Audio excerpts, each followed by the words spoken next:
April 15, 2002, the day a single front-page headline in the Boston Globe read, "The Church shielded pedophiles for decades." In the hushed corridors of St. Lawrence's Parish, a 12-year-old boy named James Whitman whispered a secret that would ignite a firestorm across America, exposing a hidden network of abuse and deception that had festered within the heart of the Catholic Church for generations. The story begins long before the headline, in the post-World War II boom of the 1950s, when Boston's Irish Catholic neighborhoods swelled with families who placed their trust in the clergy as moral guardians. Parishes like St. Lawrence's, St. Patrick's, and St. Mary's were more than houses of worship. They were community hubs, schools, and the very fabric of daily life. Priests were revered, their authority unquestioned, and any whisper of impropriety was silenced by a culture that prized loyalty over truth. In the 1970s, a pattern emerged. Young boys reported inappropriate touching, nightmares, and unexplained bruises, but the church's response was a quiet reallocation rather than an investigation. Fathers like Father John G. O'Gan, later dubbed the priest of the millennium, were transferred from parish to parish, a practice known internally as priest shuffling. The rationale was simple: protect the church's reputation and keep the scandal out of the public eye.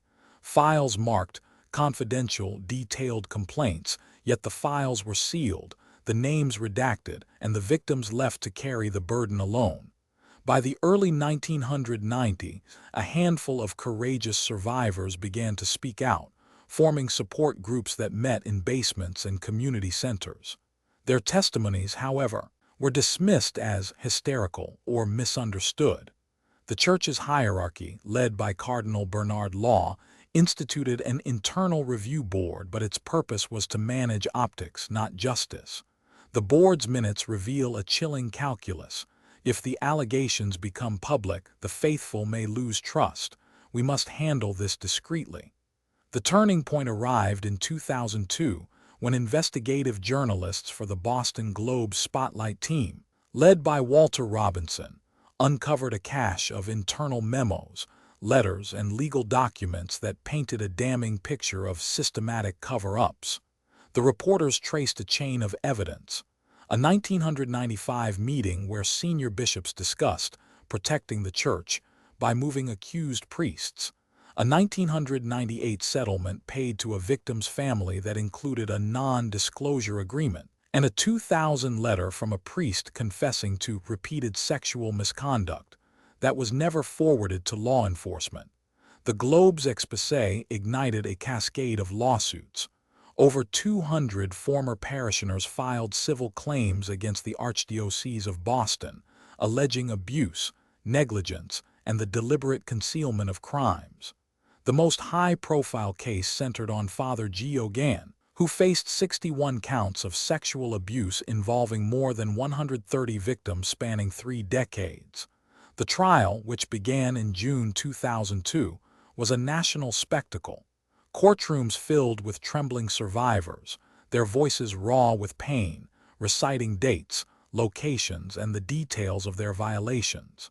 The defense, bolstered by the Archdiocese's legal team, attempted to undermine credibility, painting the accusations as unfounded and extorted. On July 9, 2002, the jury delivered a verdict that reverberated beyond the courtroom walls. Father G. O'Gan was found guilty on all counts, receiving a 25-year prison sentence, the maximum allowed under Massachusetts law for the crimes. The decision was more than a legal judgment. It was a symbolic acknowledgement that the veil of secrecy could be pierced. In the wake of the verdict, the Archdiocese of Boston entered a period of unprecedented turmoil. Cardinal Law resigned under pressure, the first ever for a cardinal in modern history, and the Vatican appointed an apostolic administrator to oversee the diocese's affairs. The church faced a $600 million settlement fund, financed through the sale of church properties, insurance claims, and contributions from parishes nationwide. For many parishioners, the financial toll was as painful as the moral betrayal. leading to dwindling attendance and a wave of disillusionment.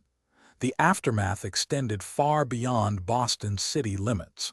The revelations sparked a nationwide reckoning, prompting investigations in dioceses across the United States, from New York to Los Angeles. Legislation such as the Child Victims Act in New York and the Charter for the Protection of Children and Young People, adopted by the United States Conference of Catholic Bishops, were direct responses to the Boston scandal.